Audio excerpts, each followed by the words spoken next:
welcome to a very dark, dismal, and smoky episode of the Rocks and Roots podcast. I am one of your hosts, Tumbles. And looking at me through the screen this time is...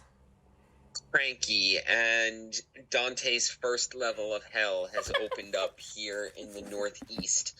For those of you in our global audience and from around the country, I'm sure you've seen it on the news, but the Northeast, the New York area, has the worst air quality in the entire planet. Worse than Pakistan, worse than India, worse than China.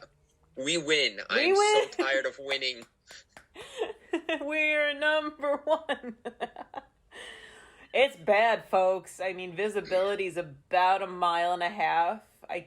From my place of employment, I can see Manhattan, and I couldn't see it today. Yeah, you sent some pictures. I'll put those up on Instagram. My place of employment is stupid. They did not announce, cancellations of any activities, even though the hallways are filled with smoke. So it's not good, and this is all from the wildfires. We're getting most of our smoke from Quebec, yeah. But a lot of Canada is on fire right now. This is the worst fire season they have ever had. It's also the earliest that they've ever had it. Combination of no humidity. We had no snow. They had limited snow this season, which leads to dry ground, and then you get lightning strikes, and they have over 420 fires. Over 226 of them are literally out of control. And, not only that, it just compounds it when even just around where we live, there are many wildfires springing up. So in the Pine Barrens in South Jersey, there's been about 1,000 acres of the Pine Barrens up in flames. Up in the Adirondacks, there has been lightning strikes up there, which have caused multiple wildfires. So it's all just swirling around, and the wind hasn't changed yet, so we're fucked for another couple days.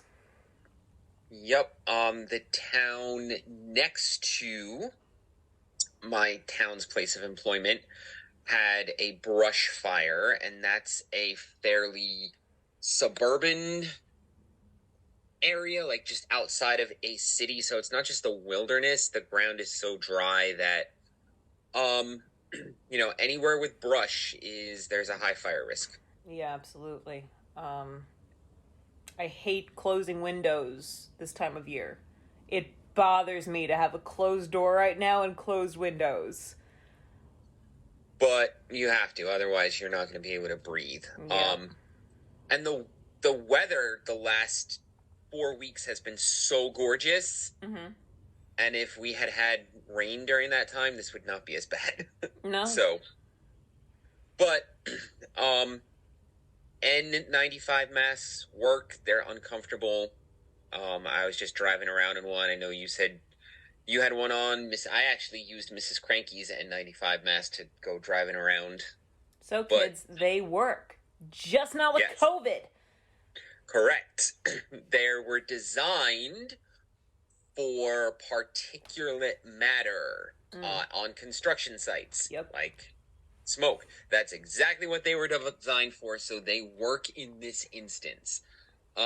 They were more effective during COVID than the cloth ones or the surgical ones, but still, they were not designed for viruses. No. But here, this is the first time that Rocks and Roots is saying, wear your mask for safety. We endorse N95 for wildfire smoke. Yes. Yeah, there's pretty bad particulates actually in the smoke, not only from the wood burning, some toxic chemicals in that, but just what is being burned in its path that is man-made, and plastics in the air and all that shit. Just be careful if you live on the East Coast during this time. Thank you. There's some provinces, there's some small towns in the provinces of Canada. They just told them we don't have the resources to save your town, you have to evacuate. You will not have a town when you come home. I know it's northern. It's mostly northern Quebec, and Yep. that's pretty sparse to begin with. But I know that the largest northern town in Quebec has been fully evacuated. Yes. So But sad. it's okay. We sent a whole 300 firefighters. Oh, that's good of us. Right. We can send trillions to Ukraine, but our neighbors to the north, Get fucked. yeah, you get 300 firefighters. So, anyway, so that's, be careful with what you're doing. I wouldn't do campfires for a while. No. You're I wouldn't not allowed run to anyway, outside. I but- wouldn't hike. I mean, in this Yep. in this weather, don't go. You want to take a short walk, take a short walk, but don't do any like peak bagging because you're Yeah. breathing in all that shit. Yep. So that's unfortunately what we got to deal with. But stay inside, wear your mask. There's a pretty decent air purifier on Amazon you can get for $50. Mm-hmm. The Cranky household may be investing in that because this is probably going to be throughout the summer because the fire season technically hasn't even started yet. No, it hasn't. I love my air So- purifier. Yeah. Anything else on that? Just stay inside, wear your stupid mask. If you're gonna go Which I hiking, never- go down south. Yep. So if we get to that, we'll talk about my possible adventure, which will obviously be down south now. Yeah. So the reason that we wanted to record this episode was we have a special guest. I am so thrilled, and this special guest actually on. encouraged me to go outside and breathe in the smoke. Would you like to hear from our special guest? Oh, Are we chomping ready at the now bit. that We are ready.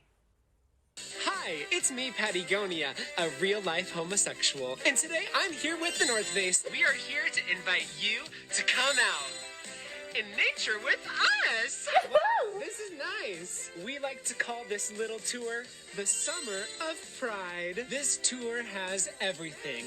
Hiking, community, art, lesbians making art. Last year, we gay sashayed across the nation and celebrated Pride across the nation with hundreds of you across the nation. This year, we're back again with 2 new stops. Atlanta, GA. Why? Because you're there. In Salt Lake City, we're coming for you. Here we go. Of course! This year, all these fabulous speakers will be coming from inside this TV to a nature near you. So come outside and celebrate the beautiful LGHGTV community. LGHGB. Damn, the letters keep getting longer. I mean, I feel proud to be a member of nature. Well, I was gonna say it looks like Pride Month is canceled due to air quality, and North Face's push is canceled because nobody should be outside right now. All right, so this is obviously that commercial has been making the rounds. And it's real. It's not satire. Yes, that the first time you sent that to the lovely Mrs. Cranky and I, you like put in big letters in our group text, this is real. This is not a satire. So this is the second year that the North Face is doing this with this person. And just some initial thoughts for all of the talk of we want women to be more involved in hiking. Hiking is just white males. We need to get women in. They certainly are not acting like it because this is literally a man pretending to be a woman. So I guess real women need not apply to nature activities. No, our gender is slowly but surely being canceled. So you're out. I can't hike with you anymore. I gotta find. You often forget that I am female, so I mean, That I'm is doing true. something right. I gotta find a Patagonia now to go hiking. Maybe if I draw a mustache on my face and wear colorful outfits. And the boots were so charming as well. For sure. So yeah, you're exactly right. This is a caricature of a woman. This is exactly like Dylan Mulvaney with Bud Light. This is a man literally making fun of women, and it is being celebrated. Mm-hmm. Not only Bud Light, but Dylan Mulvaney was actually, I forget the company, but was doing a commercial. Nike. No, not even along with Nike, but doing there's another one. Mulvaney has been making the rounds and then just came out as straight. But was doing a commercial for women's underwear. So literally wearing a bra. All right. Uh-huh. You would think you would want actual humans with those components to advertise those products, but boobs. I guess not. Boobs, Crank. They're boobs. Yep. Okay.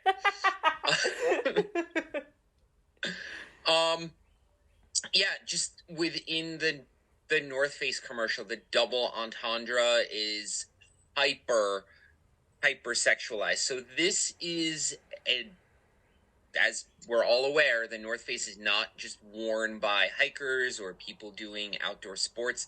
This is one of those brands where kids have North Face backpacks. You see it in all of the box stores.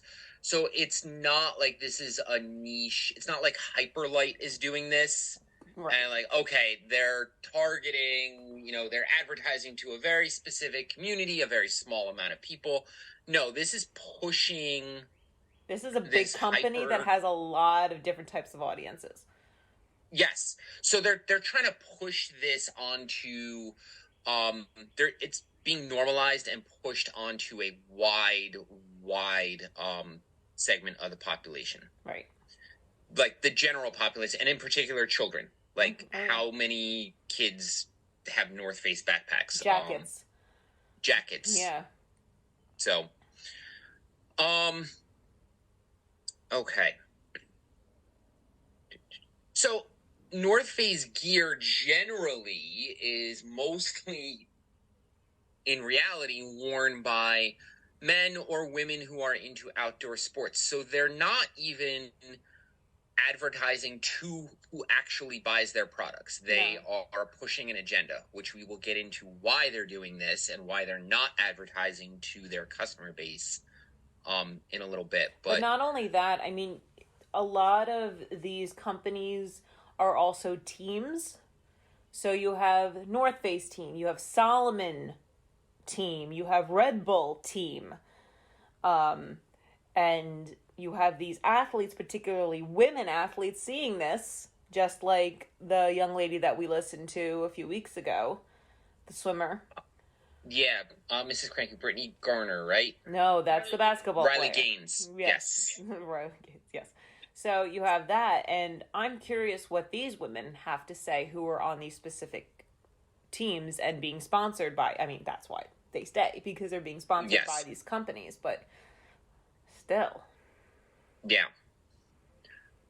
So as a result, just like Target and Bud Light, it's not North Face stock. They're under an umbrella company, and I think the umbrella company is either VE or VF. But their stock was down 3% as of May 25th, trading it was at $25 per share earlier in May, and that's actually way, way down on the year. In February, they took a big hit. So their stock has not been doing well anyway, and this drove it down to $17.52 a share, and it's slowly climbing back up. It was back up to $18.25 as of Monday. I mean, it's not as bad as what Bud Light dealt with, but... And is still dealing with. They're down 30%. Oh. They may start losing shelf space. Oh, boy. So overall, they were down 20% as of February, and then this is down on top of that. So your dollars matter. If you don't agree with this messaging, don't spend your money. It's having an impact on these companies. Absolutely. I'm sorry, go ahead. No, that's all right. This all really stems from the DEI, the DIE, which I like to call the DIE, kills things. The diversity, equity, and inclusion scale. Is that what it is? A scale? It's a figure. What is it? So it's both. So you have an ESG score. That's what I was looking for, the ESG score. Right, but diversity, equity, and inclusion is underneath the ESG agenda. Right. So the reason that these companies are doing this, the reason that they're normalizing this type of behavior and they're pushing it on an audience that's not even their market base, and the reason they're willing to piss off a wide selection of the consumer base is because of, like Tumble said, this ESG thing. So ESG stands for equity, society or social, and governance. So companies, investment capital companies like BlackRock that control 60% of the world's finances loan out money to these companies. That allows these companies to develop new products and new lines and invest in these things while still maintaining their payroll and just doing their day-to-day things. It's a line of credit. If you're going to have a company like Bud Light, like the North Face, you need a line of credit. BlackRock does that for them. But they're no longer loaning money based on How the much economics they of make. the company. Right. That's only a small part of it now. You have to have a high ESG score. So environment. So how does your company treat the environment? How is your company interacting with the environment? Did your company buy enough carbon credits this year? Social. That's what you're seeing here. Social is your company on board with the diversity, equity, inclusion agenda? So that is exactly what you're seeing with the lovely Miss Patagonia and North Face. They get a lot of points for doing Pride Month stuff. Right. And then governance is within your company. How many women do you have on your board? How many minorities? What percentage of your company is made up of minorities? And if your score is not high enough, even if your company is doing well financially, you will be denied a line of credit. Right. And this is not to say that all companies have to adhere to this. You have smaller, what we call cottage companies in the hiking, running world, that are small enough that they do not have to bow down to the likes of BlackRock and Vanguard. Yingling is an example. Yingling Beer out of Pennsylvania. Yep. They are one of those companies. I was actually looking on the interwebs for some of the companies that we as outdoors people, hikers, runners use. Lucky, for example, your poles. They are small enough that they do not have to post anything on their website. So they're not doing the Pride Month thing? They're not doing the Pride Month thing. Solomon, the running shoe, the running vest, they don't have anything either. However, you have to, because you know, and we know that it's a pretty big company. It's a worldwide company, Solomon. So what you also have to check is, who do they give money to? Who are the charities that they give to? And there we go. We are an inclusive company. We give to XYZ inclusion charity, and that's how they do the workaround for not doing the Pride Month thing. So they can Yeah, they can maintain an ESG score without shoving it in their customer's face. Correct. Your lovely Osprey company is doing the pride thing. Boy. Sorry.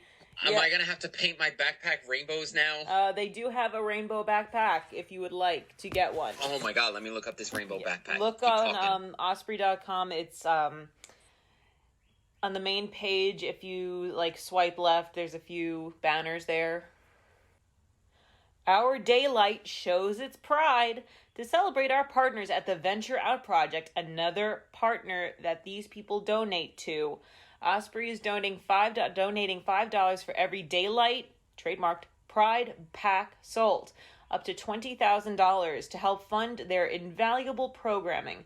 We're grateful for the impact they have on our industry, providing a safe, fun, and inclusive space for LGBTQ plus people to get involved in and experience the outdoors. I didn't realize that the outdoors, that nature was fucking bigoted.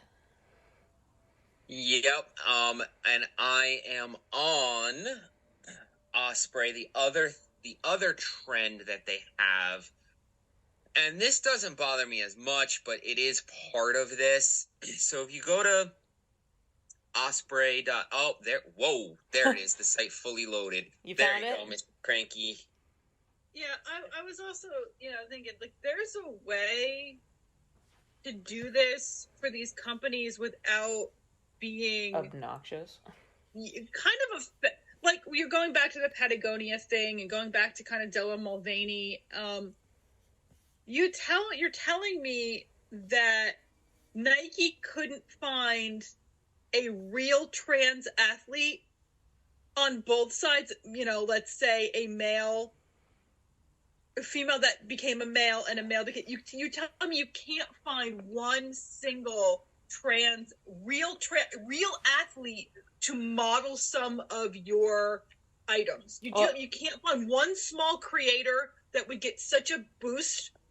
Or, going back to Patagonia, how about a small YouTube hiker who is part of that community, who would be thrilled, who actually goes out and hikes to say, hey, I use this stuff.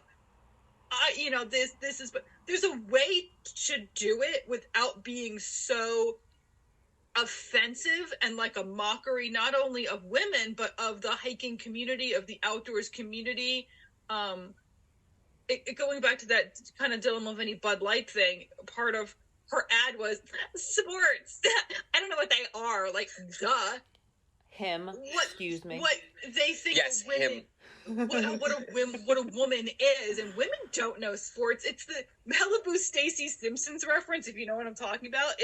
She pushes the doll, she finally talks, and she goes, "Don't ask me, I'm just a girl." Yeah, they're That's completely making a mockery of us. And the thing is, Leah Thomas couldn't, was busy that day, so that's why Leah Thomas couldn't. I'm kidding. Leah Thomas is a swimmer. Mm-hmm. Leah Thomas should be banned from every fucking sport. Well, I don't disagree, but if you're at Nike and you want to raise your ESG score, and this is the only way you know to do it, or the way that you think is the best way to do it, would you hire Dylan Mulvaney, who's not an athlete, who is 10 pounds soaking wet, or would you hire an actual athlete to model your clothing? It doesn't make a whole lot of sense to me why you wouldn't find, and they're out there, and they might actually really appreciate, hey, Nike called me, they want me to model their stuff, or hey, North Face called and they saw some of my stuff on social media and they want to work with me. That's so cool. And I'm a real person, rather than a drag queen, which they know is just going to offend people. My question is, what happened to the gays? Right. What happened to the gay men and the gay women? I think they're out there. I think you just have to find them. And I get that. And that's, yes, fine. But why is it all trans? Yeah, Pride Month is supposed to be LGBT, and the L's and the G's and the B's are gone. They're gone. It's, as Dave Chappelle says, It's the tease. The problem is the tease. To quote the great Dave Chappelle. And it's not even all the teas. No. I've seen Caitlyn Jenner is not doing this. No. I've seen smaller, like, on TikTok, and I've kind of just... I just was listening, and there were so many people who are legitimately trans, who if I was washing my hands next to them in the bathroom, would have no idea, because they did transition. They fully transitioned, and they consider themselves women, but acknowledge that they were not born women, and they're not biological women, and they just want to be women. Like, they're not in your face going, you have to accept me no matter what. Actually, one, I don't remember her name now, but she's like, no, yeah, I don't, if you misgender me, that's on you, that's not on me. I don't really care. I'd like to think that I've transitioned enough to become, like, recognizable as a woman, but, like, it doesn't bother me. Me doing this doesn't mean you have to accept me. And that's where, that's a good segue, because I wanted to get into why we're not happy here. And it's not because we're horrible bigots and we want to shove everyone back in the closet and go back to, Pavarotti, like, having to pretend to be with women. Not at all. Mm-mm. Dave Smith had a really good take on this. Dave Smith is a podcaster and comedian. There we go. We don't even want to be having this conversation. This conversation is stupid. But when you shove it in our face, it's impossible to ignore. And I don't care what anyone does on their own time, in their own house, with your own relationship, whatever, that's fine. Where you cross the line is attempting to force me to not only accept you, but praise you and feed into a literal delusion. I'm sorry, trans women are not women. No. Like, that's where we have issues, when you invade my rights to live in reality. That's the issue here. And then pushing it onto children, which Target was definitely doing. The North Face is a brand used by kids. Like, that's the problem here. Yeah, I have 2 friends who are trans. And way before this shit really took off, like maybe starting around 2016, I would give it that figure. We really started, and then it just got worse and worse and worse every year. And Pride Month became Trans Month. But it was just accepted. And this person never threw it in our faces. This person didn't even want to bring attention to the fact that she was a boy at one time. The whole idea was to go into society and seamlessly move around. Yes. As the gender that you wanted to be, not say, "Oh, I'm trans." Yeah, that's another thing. Yes. Actually, now that I'm saying this, when did it start that saying that I'm trans became a thing? When did that become a thing? I thought it was, I'm a woman now. Or I'm a trans woman, or I'm a trans man. Right. You can splice that, and you can use that as blackmail on me for the rest of my life if you would like. What's that? I'm a trans man.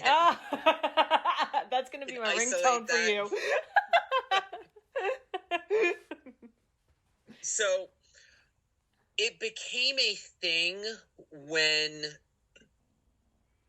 This is going to be a really awkward sentence, but it became a thing when it became the thing, when you got praise for it. When you got praise for it. When people were expected to treat you with reverence and deference and say that you're brave and because you're doing this. Mm-hmm. When you are elevated in society because of it, that's when it became a thing.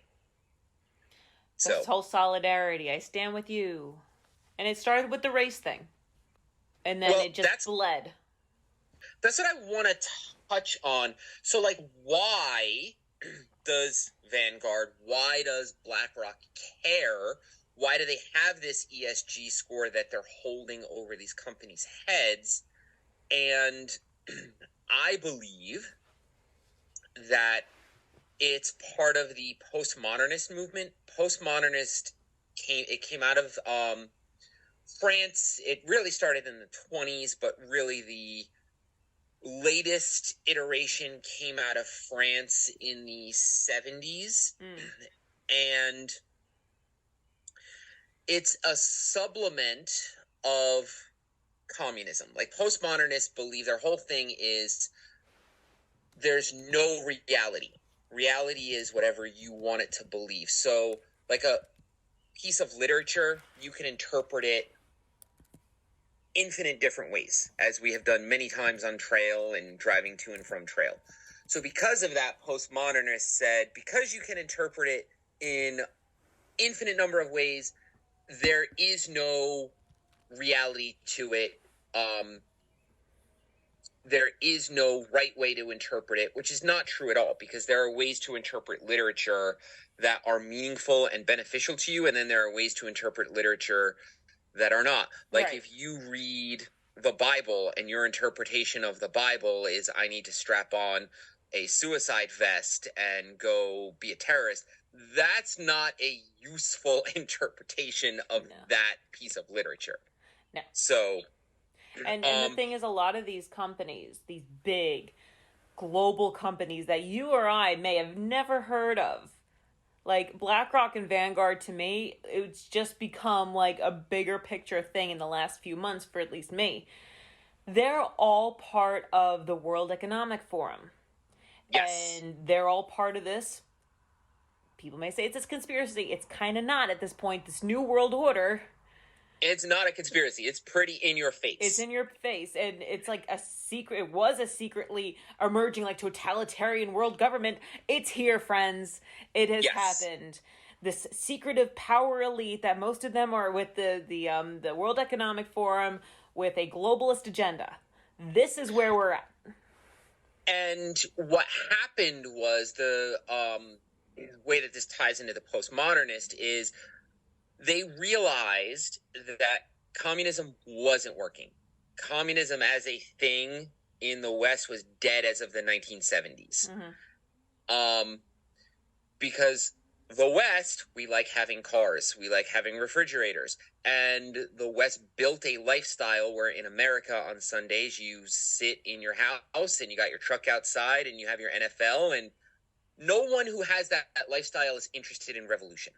In England, again, not as wealthy as us, but you have your soccer matches and you go to soccer and you go down to the pub and then you get in a fist fight about it. No one who has that lifestyle is interested in starting a revolution to overturn society. No, we have 300 channels on our TVs. We have our Xbox. We have our entertainment. Yep. So communism with an economic basis to you have to overthrow the bourgeoisie. People just ignore that. But if you start introducing all this societal stuff, like the LGBT, and this is what you were saying about race, then you can introduce disruptive forces and topple society through the culture and rebuild it so that you are in control. And that is the goal here. And that sounds conspiratorial, but it's pretty fucking obvious that that's what's happening. I mean, it's been happening slowly over the course of a century. You can thank people like Woodrow Wilson, and you can thank people like Winston Churchill. I like Churchill, but they coined this New World Order shit and bringing this global balance of power during the 19-teens, 20s, 30s, and into World War II. And there you go.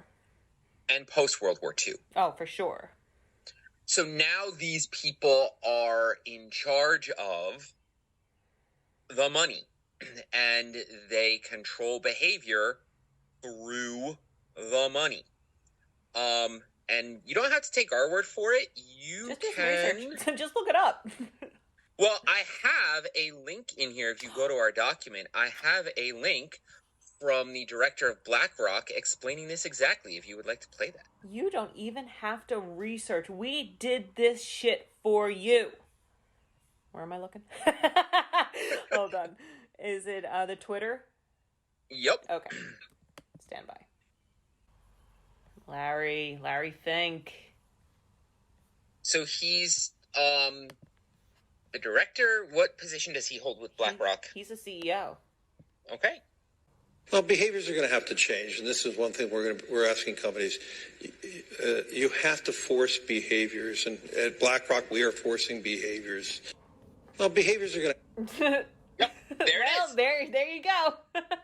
Like, we are forcing behaviors. So they set up this ESG score to force these companies to push this agenda to change behaviors as a mechanism of destabilization, and then they get to rebuild it out of the ashes. So, North Face has taken an interesting approach. Bud Light has just stuck their head in the sand, and they've ignored it. They brought back the Clydesdales. And then their most recent thing was Barry Bonds and his father. They did a Father's Day commercial where they're drinking Bud Light, talking about the baseball. Oh gosh, it's just cringy now. Yeah, that's their approach. They're like, we're not gonna comment on Dylan Mulvaney, but we're gonna throw America. We're gonna vomit America in your face. Oh God. And then the North Face has taken the opposite approach. The brand has always believed the outdoors should be welcoming, equitable, and a safe place for all. We are honored and grateful to the support of partners like Patagonia, who help make this vision a reality. VF Corporation spokesperson said. So VF is the umbrella that's the stock. If you look up North Face stock, VF comes up. So I wonder how Patagonia stock is doing. So Patagonia is an outdoor brand. Patagonia is the drag queen who's the spokesperson for North Face. I get that, but the name. I see what you're saying. Yeah. I don't know. We could check it out in a minute. Okay.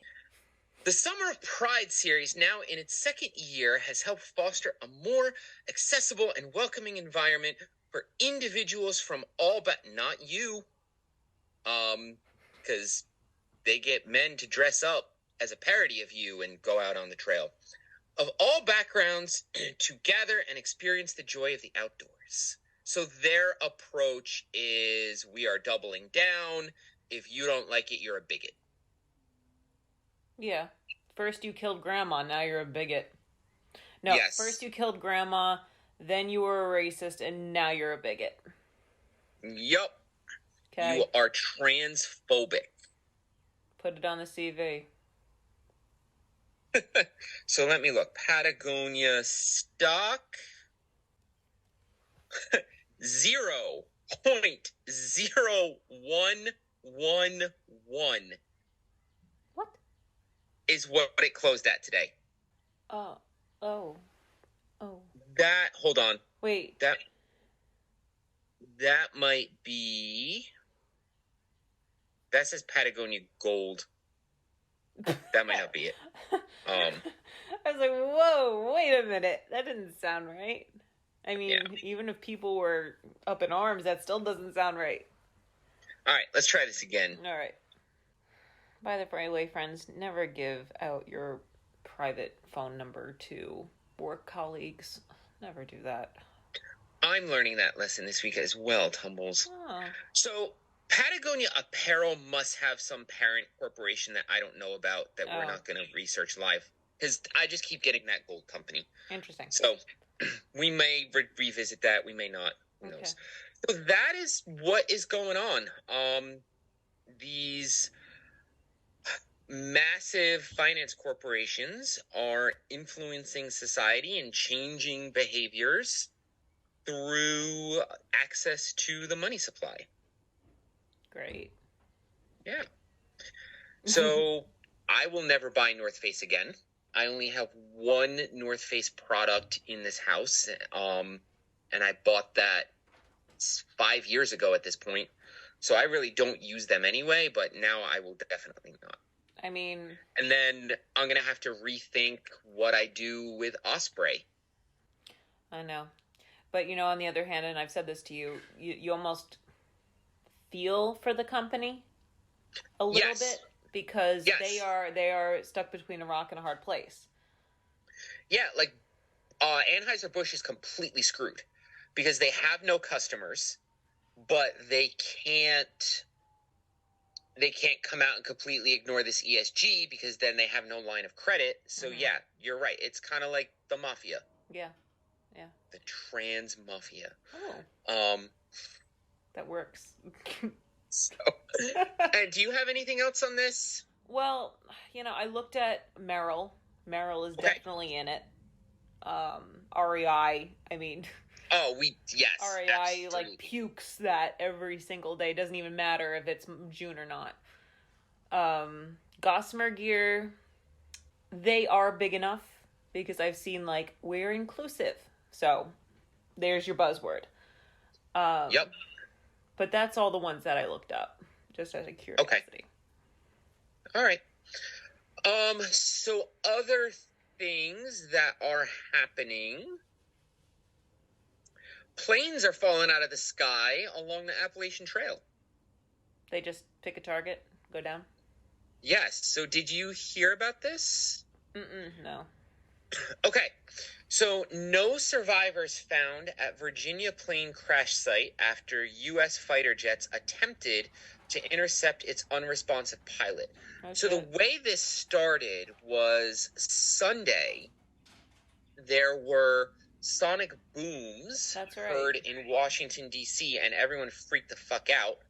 And what happened was there was a Cessna that went off course and entered restricted airspace, and they scrambled F-18s to go intercept it. And they were off. That's right. It was going from, like, Tennessee and then to Long Island and then turned around. Yes. Okay. So, they were authorized for supersonic because they had no idea what this plane was doing, and people were like, why are there sonic booms happening? Is this World War III? Is Putin here? Like, what is happening? And everyone was freaking out. So it's Kimmy. Kimmy's here.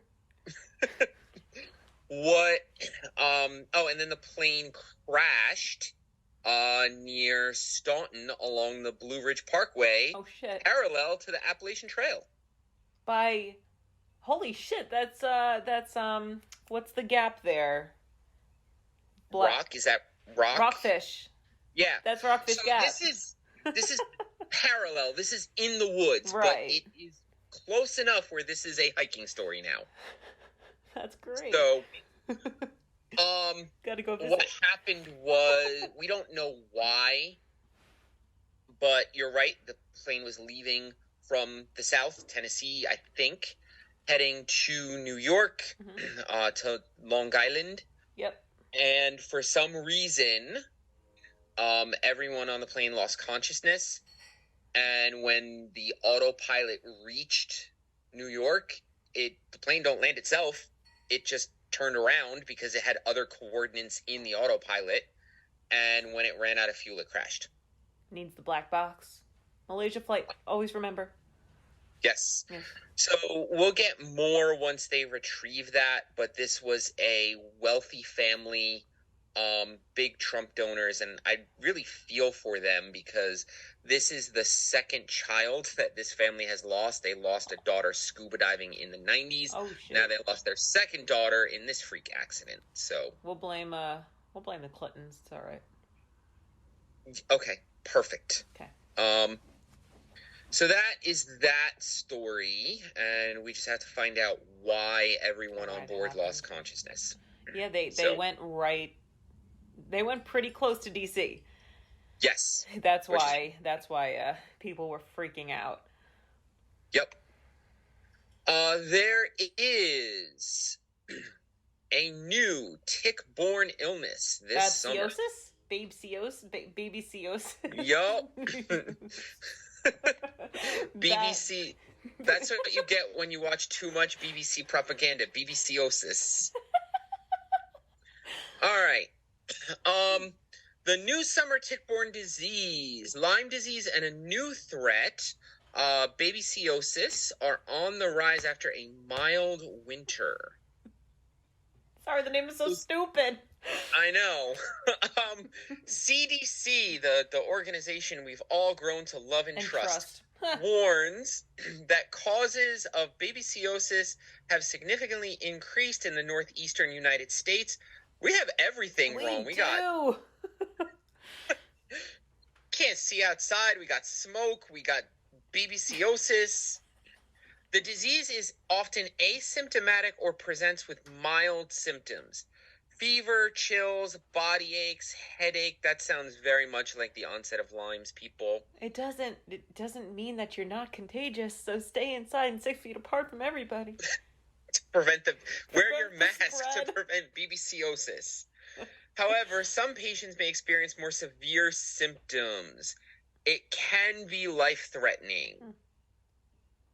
Patients who are immunocompromised are at greater risk. Blah, blah, blah. The good news, it can be treated with medication as commonly available as erythromycin and I don't know how to pronounce this one, but common antibiotics. Oh, azithromycin. That's a Z-Pack. Yes. Yep. And we will say it. We've said it. We will say it again ad nauseum until we're blue in the face. And Cranky looks really blue on the screen right now. So he is blue in the face. Sawyer permethrin. Yes. Always, always, always. Spray it once. You're good for 6 washes. Or 6 months if you don't wash your clothes. That's gross. Or wash your... So, yep. And then you can't use that shit on your skin, but spray it on your clothes. And then for your skin, use your Off or whatever other brand you're using. DEET is your friend. I know that there's other chemicals now. There's other more environmentally friendly, but do whatever. And then check your fucking self for ticks when you get back. Yeah, permethrin has helped us tons. Yep. Tons and tons. Do you have any other thoughts or trail news? No, not really. Okay. So you are very busy this month. Again. So I'm tired of being busy. Well, hopefully that will change in July and then we'll figure out something. Hopefully it'll be less smoky in July. Yes. I am going to do something over Juneteenth, provided that I still have it off, and things don't change. I was going to go to a trail in Vermont called Camel's Hump, which is apparently the second highest mountain in Vermont. Yeah, we could see it from Whiteface. Yes. I will not be doing that unless this wildfire situation changes drastically. So instead, I think I'm going to go to Virginia and do a trail called the Three Ridges Loop. So this is in Jefferson State Forest. Parts of it are on the Appalachian Trail, but it is an 18-mile loop that incorporates, surprise, surprise, 3 significant ridges and 3 overlooks. Oh, cool. So I think that's what I am going to head to. Cool. So I'll be able to scout out and tell you all about Jefferson Forest for when we eventually get there. Sounds good. Now I see where you said you screwed up the links. It's like that's a Will Hild whatever is a Twitter link. Anyway, actually I do have a tiny trail thing. Sure. This Friday I'm actually heading upstate, and I will be mere minutes to the southern border of the Adirondack Park. So I will be able to perhaps take a ride and check out what that landscape's like, because you and I have never been that No, area. we've never been to the southern part. We've only been to the peaks. Yeah, and so like looking at all the trails down there, it's like super flat, little hills. It's adorable. All right, awesome. So yeah, we will report back hopefully the end of the month on what we both find on our separate journeys, and then no details yet, but we are tentatively planning more high peaks in July. Yes, indeed. It's going to be amazing. So, I think that is it. If you are not supportive of these companies trying to change your behavior, you still, as of right now, have control over where you spend your money, and those choices matter. Absolutely. So, I think that's it, friends. I think that's a good message to end on. Well done. All righty. All right, friends. You want to do our plugs? The plugs, indeed. I will put some of these links in the show notes. I always promise, never do it. I'm going to put these links in the show notes. Follow us on Instagram. We are most active there. Rocks_and_roots_pod. We are on TikTok, Rocks_roots_podcast. And that's all I'm going to plug today. And we will hopefully talk to you all soon. And that's ciao. Bye.